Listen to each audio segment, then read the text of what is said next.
Everyone laughed when a Hells Angels biker bought an abandoned Mafia mansion for just $100 right before Christmas, when snow covered the broken streets and old houses looked even more forgotten,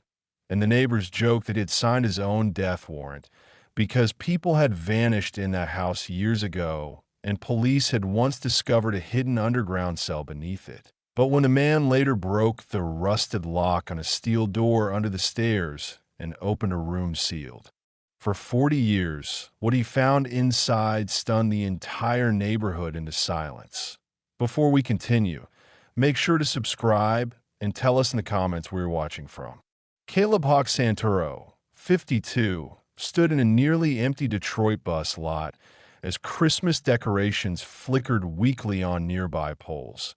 Carrying an old backpack and eyes heavy with loss. A former Marine and once a road captain for the Hells Angels who had survived war zones, gunfights, and brutal clashes, yet could not survive the loss of his closest brother Johnny Cross, killed in an ambush 3 years earlier. And after that day, Hawk walked away from the club, from California,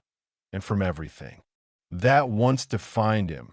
choosing Detroit in winter as a place to disappear, fixing bikes for small cash, with no dreams left, no plans, just quiet nights and the hope of peace. And when the city announced its Christmas season Detroit land bank auction, selling seized criminal properties for as little as $100 to revive dead neighborhoods, Hawk saw no opportunity, only shelter, and on the list one name made the cold feel sharper. The Belladonna Mansion, once owned by a powerful mafia family and abandoned after an FBI raid decades ago, surrounded by rumors of missing children and people who never came back. And when Hawk went to see it, an old neighbor named Malcolm warned him softly through cigarette smoke that the house swallowed people. But Hawk only shrugged because fear no longer lived in him.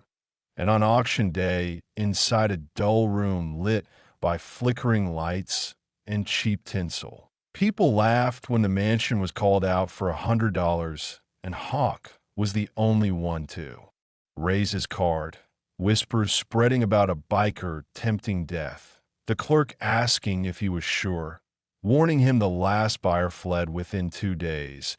and Hawk calmly replying that he just needed a roof for Christmas nights, drawing smirks until a sharply dressed man warned him the house was cursed and offered to buy it back if he survived 3 nights. An offer Hawk accepted without hesitation, taking the keys as the room fell quiet, and later riding his old Harley through snow-dusted streets, toward Indian Village where abandoned mansions stood like ghosts under gray skies. The Belladonna house rising dark and broken with headless angel statues guarding its rotted door. Watching him as he entered, the inside cold, black, and smelling of decay, Christmas wind rattling broken windows, slashed family portraits lining the walls, a dining table frozen in chaos like a meal abandoned forever, until Hawk noticed the thick steel door beneath the stairs scratched from the inside, ignored it. At first, laid a mattress down and tried to sleep while the house whispered, until exactly at midnight, 3 slow knocks rose from beneath the floor, not random sounds, but desperate, human, and Hawk forced the door open with a crowbar, descending into a bunker-like basement filled with interrogation equipment, stained restraints, and old cameras, a place built to hide suffering. Following faint sobs to a final locked cell, where he pried the door open and found a small girl curled in the corner. Pale, shaking, wearing a simple torn dress that felt painfully out of place in a room meant for cages, whispering not to take her back as Hawk gently promised she was safe, lifting her into his arms as she clung to him like Christmas morning hope. But the moment he carried her upstairs, flashing police lights filled the street, FBI agents storming in, accusing Hawk instead of listening, tearing the screaming child from his arms while she begged them not to take her away, cuffing him as snow fell, and Christmas lights blinked coldly around the house. And though he was released hours later for lack of evidence, Hawk returned to the mansion at dusk to find it ransacked by men searching for something. Learning from Malcolm that strangers had come the moment police left, and in the ruined library, Hawk discovered a hidden notebook behind a loose brick, its leather cover marked with initials. And as he opened it under the dim winter light, the words inside promised that the dark history of this house and the child taken from him during Christmas was only beginning to surface. Hawk sat on the freezing wooden floor while Christmas wind howled outside, flipping through the diary pages as weak holiday lights from the street blinked through cracked windows, and what he read revealed the truth Detroit had buried for decades, that Isabella Belladonna, the youngest daughter of Mafia boss Lorenzo Belladonna, was the only one in her family with a heart, secretly recording how children were trafficked into the mansion during Christmas seasons when no one paid attention, dragged into the basement, interrogated, broken, and sometimes never seen again, and how Isabella risked her life sneaking a few of them out at night, hiding them with church families and shelters. But the page that made Hawk's hands shake spoke of one final child, the last Belladonna by blood, written in trembling ink that if this child was found, the family could rise again, and if she stayed hidden, the world would be safer. And Isabella confessed she hid the baby before the FBI raid, a child never listed in any official file. And suddenly everything became clear to Hawk as cold Christmas air filled his lungs. Rosa was not just a victim. She was the key, the blood symbol men would kill for. And the men in black suits were not strangers, but loyal servants of a past refusing to die. And Hawk closed the diary, knuckles white, knowing the promise he made to Rosa now carried the weight of a war. Because if they wanted her to rebuild a bloody empire, he would stand in their way for a child who hugged him and begged not to be taken again. And that same night, as snow tapped the windows like warning fingers, Hawk killed the lights and watched the street, sensing danger before it arrived, when black sedans and SUVs slid into the block without plates, engines humming like predators, men in sharp suits stepping out with calm confidence, led by Marco Vendetti, a man whose smile carried winter cold and violence, who kicked in a mansion door without knocking and spoke smoothly about taking back what belonged to his family. And when Hawk refused, the fight came fast and brutal, fists, boots, pain cracking through old bones,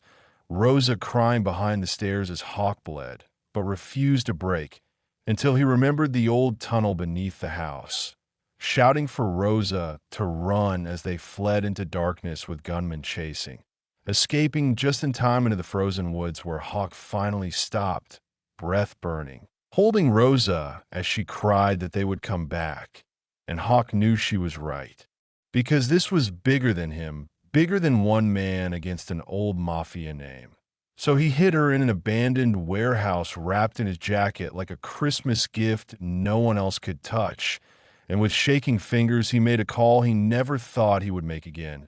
reaching out to the Hells Angels family he left years ago, telling them about a child hunted by a reborn Mafia. And after a long silence, the answer came simple and absolute. Family doesn't abandon family. And as Hawk returned to Rosa and told her they were done running, the ground itself seemed to listen, because back at the mansion the Mafia gathered in force, tearing through the house above the hidden FBI safe room while Hawk and Rosa waited below, whispering fears and promises under a single dim bulb,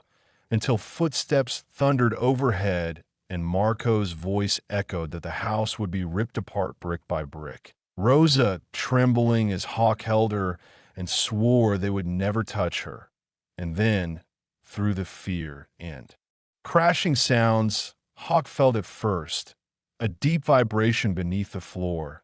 Not gunfire, not Mafia engines, but something heavier, familiar, powerful. A sound like thunder rolling across snow-covered highways. And when Hawk stepped outside to face Marco alone under Christmas lights and cold stars, surrounded by armed men and black Cadillacs, Marco mocked him, claiming blood and history, but Hawk stood firm, saying quietly that history doesn't raise a child. And just as guns lifted in darkness, pressed in, the sound exploded down the street. Harley engines roaring like a winter storm, headlights flooding Indian Village in waves, dozens turning into hundreds, engines shaking the ground, windows rattling, silence breaking as the Hells Angels storm arrived, and Marco stepped back in disbelief while Hawk stood unmoving, knowing the night had changed forever, because Christmas had brought not peace, but family. And the storm was finally on his side. Hawk stared down Jefferson Avenue as Christmas lights flickered on nearby houses, and what he saw made his chest feel too full to breathe because bikes kept pouring into the street like a living river. First hundreds packed tight like soldiers, then more rolling in from every direction until the cold night air vibrated with thunder. And when it finally stopped, there were nearly 600 Hells Angels from 8 different states standing before the old Belladonna mansion like a wall no evil could cross, engines cutting at the same moment and leaving a heavy, sacred silence as 600 headlights snapped on together, washing the Mafia in blinding white light and stripping Marco Vendetti of every ounce of confidence he had left, his voice shaking as he whispered what this was. And then the engines roared again briefly like war drums before one massive man stepped forward. Rex Maddox, gray-haired, scarred, wearing red and white like a symbol of survival, walking toward Marco with calm certainty while Hawk watched, knowing he was no longer alone. And when Rex spoke, it wasn't loud, but it carried weight,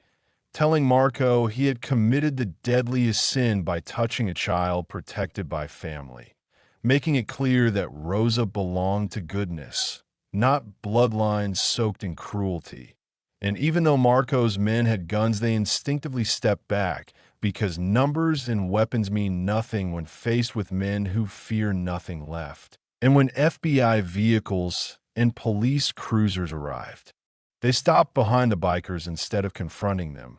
Crowley stepping out into the cold and declaring that this time she stood with the people protecting the child, arresting Marco for kidnapping and trying to rebuild a criminal empire. And as chaos broke out, the bikers blocked every escape. Weapons kicked away, fear ending the fight before it truly began. Rex handing Marco over to the FBI while saying his empire had died long ago and that a little girl finished it. And Hawk stepped forward to silent nods from hundreds of brothers welcoming him home without words, while Crowley later showed him the evidence from Isabella's diary and told him Rosa would only speak to him, offering him temporary guardianship because the law allowed it and because Rosa trusted him. And Hawk accepted without hesitation, knowing some duties choose you, not the other way around, telling the city officials to apologize to the child instead of him. And in the weeks that followed, as Christmas passed into winter, the cursed mansion changed, bikers repairing roofs, painting walls warm colors, building a playground, turning a place of fear into Haven House Detroit, a safe home for children who had been hurt. And Rosa slowly smiled again, slept without screaming, held Hawk's hand proudly at school saying he was her home, while neighbors who once hid behind curtains brought food and helped plant flowers. And a year later, spring returned with laughter filling the yard, children playing where darkness once lived, bikers visiting like uncles instead of warriors, and Rosa wrapping her arms around Hawk, saying he was her home, A single sentence that healed every broken year of his life, as the house glowed warmly at sunset and engines faded into the distance, ending the Belladonna story not with blood or fear, but with protection, family, and the quiet power of people choosing to stand between a child and the darkness.